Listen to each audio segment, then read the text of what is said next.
Bismillahirrahmanirrahim. Assalamualaikum warahmatullahi wabarakatuh.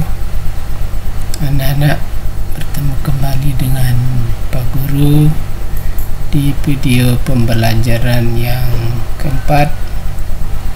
Kita masih akan belajar tentang benda-benda di sekitar kita. Ini pada subtema 3, perubahan wujud benda. Namun sebelum kita memulai pelajaran kita pagi ini, mari sejenak kita berdoa menurut agama dan keyakinan kita masing-masing. Berdoa, mulai.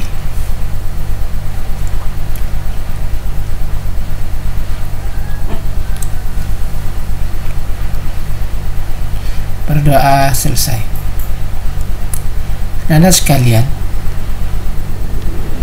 pada pertemuan yang lalu kita telah membahas tentang bahan-bahan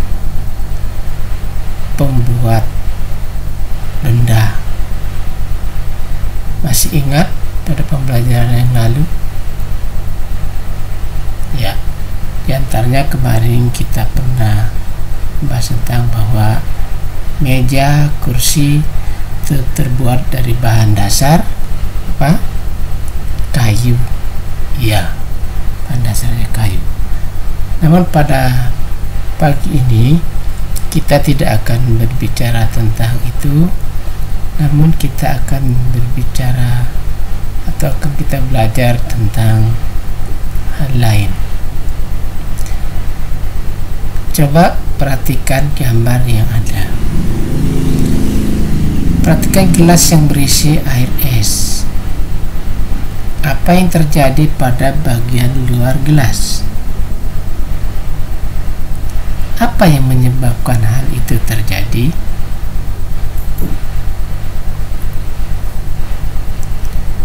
Ya, kalau sepintas kita melihat anak-anak, di bagian sisi luar dari gelas yang berisi es tadi ada titik-titik air. Nah, titik-titik air itulah yang kita sebut dengan mengembun. Apa itu mengembun? Mengembun adalah proses perubahan wujud dari gas menjadi cair.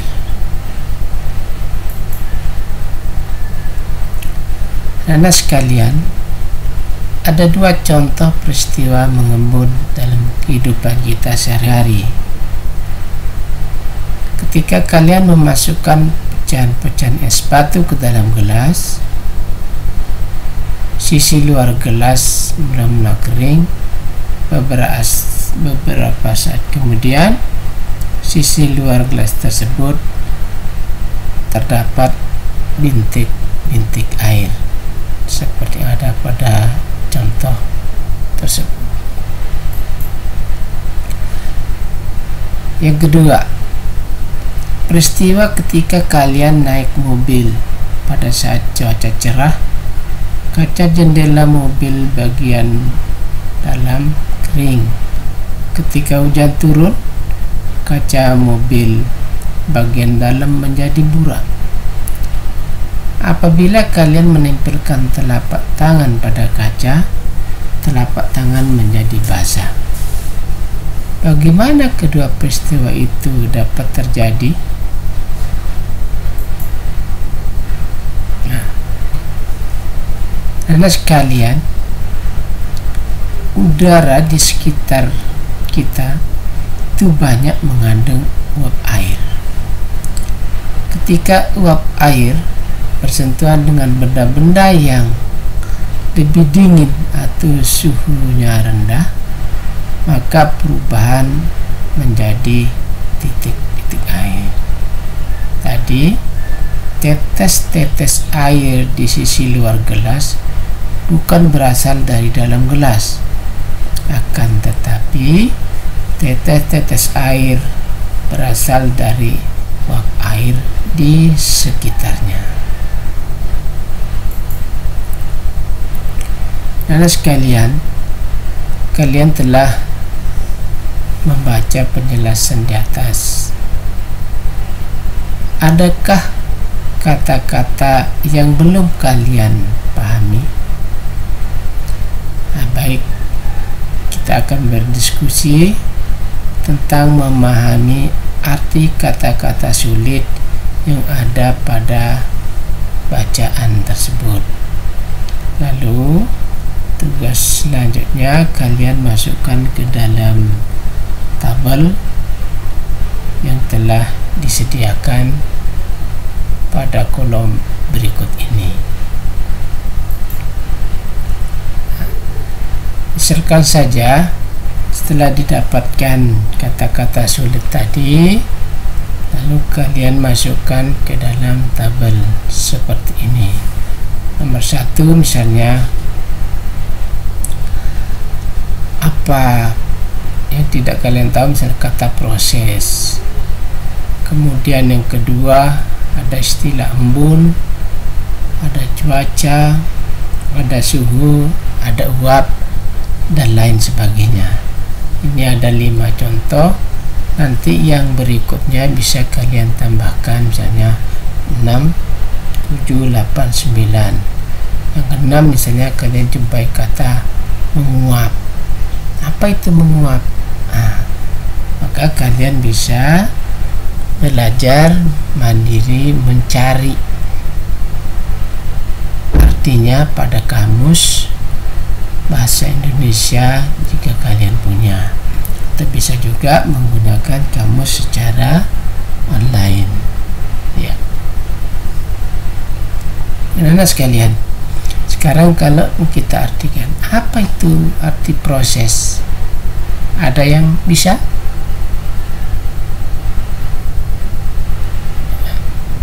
Karena proses itu adalah urutan pelaksanaan atau kejadian yang saling terkait.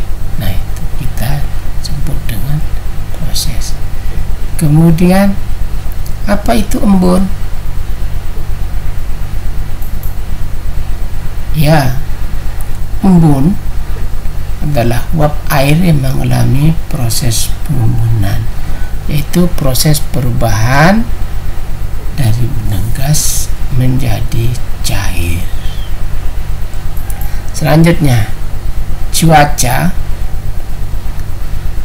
adalah keadaan udara pada saat tertentu dan di wilayah tertentu yang relatif sempit pada jangka waktu yang singkat.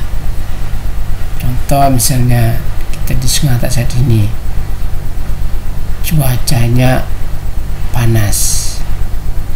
Apa seterusnya panas?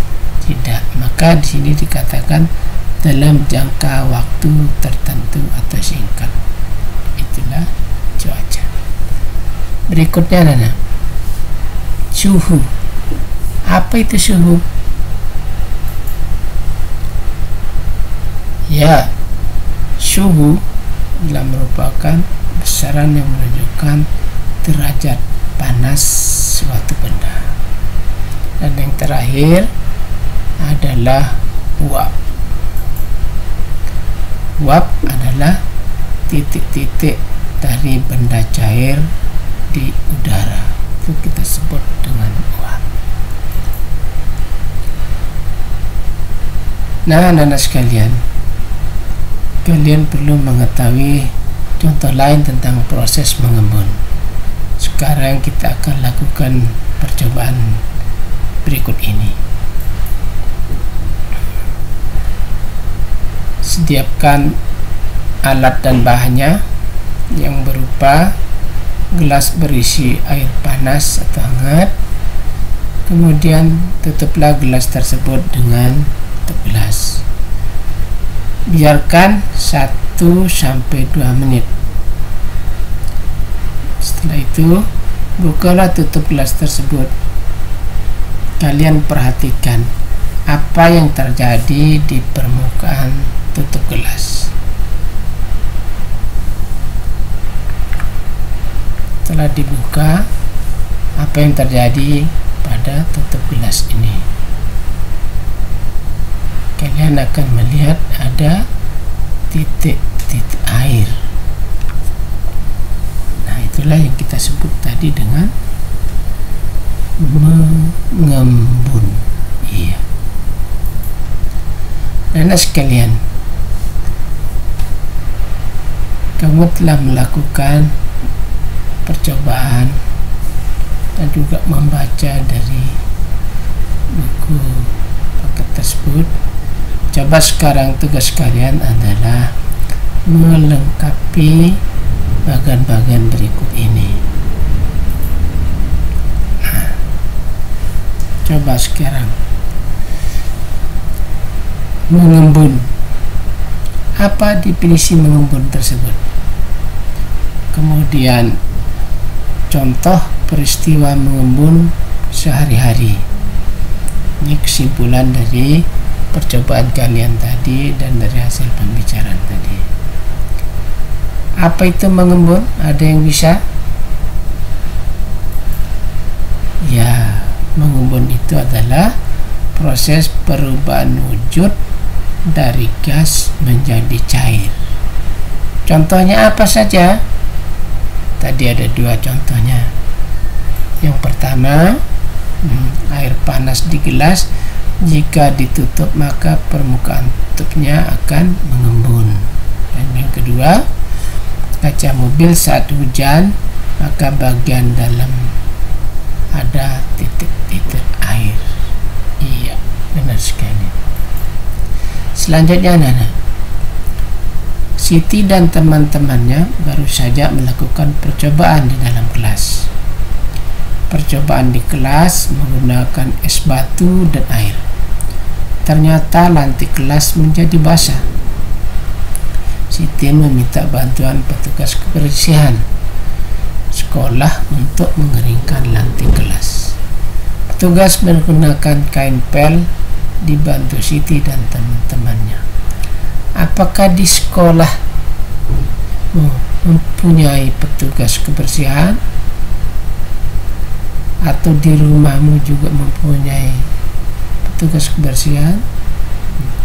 Apa saja tugas-tugasnya? Mari kita lihat. Sekarang kita akan menuliskan apa tugas-tugas dari nama pada kolom berikut. Guru kelas. Apa tugasnya guru kelas?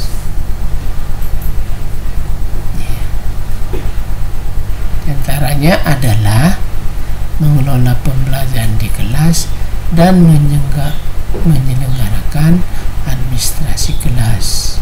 Administrasi kelas seperti membuat absen, mengabsen, itu namanya administrasi kelas.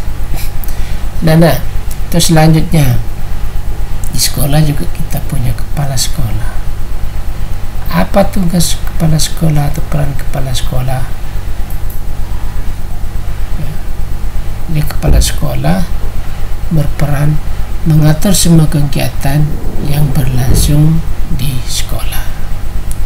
Kemudian ada juga penjaga sekolah, adalah melaksanakan tugas pengamanan sekolah dan memelihara, menjaga barang-barang milik sekolah.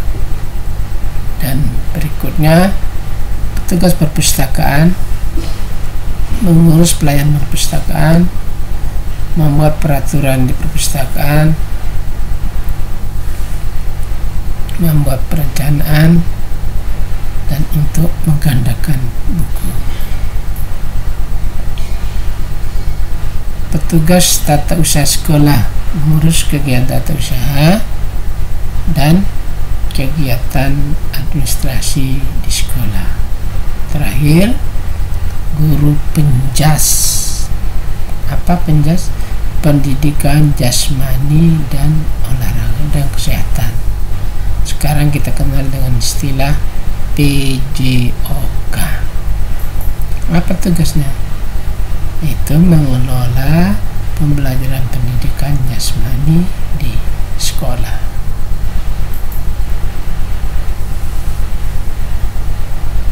Ya anak-anak, demikianlah pembelajaran kita untuk kesempatan ini, dan kita akan bertemu kembali pada pembelajaran yang berikut. Bapak Iri akhir kata, wassalamualaikum warahmatullahi wabarakatuh. Salam sehat dan sampai ketemu di pembelajaran berikutnya. Assalamualaikum warahmatullahi wabarakatuh.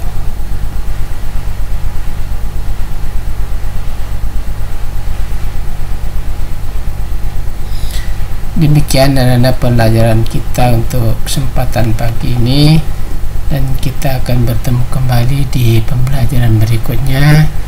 Jangan lupa jaga kesehatan, selalu menggunakan masker bila bepergian, dan cuci tangan setelah beraktivitas. Sekian, assalamualaikum warahmatullahi wabarakatuh.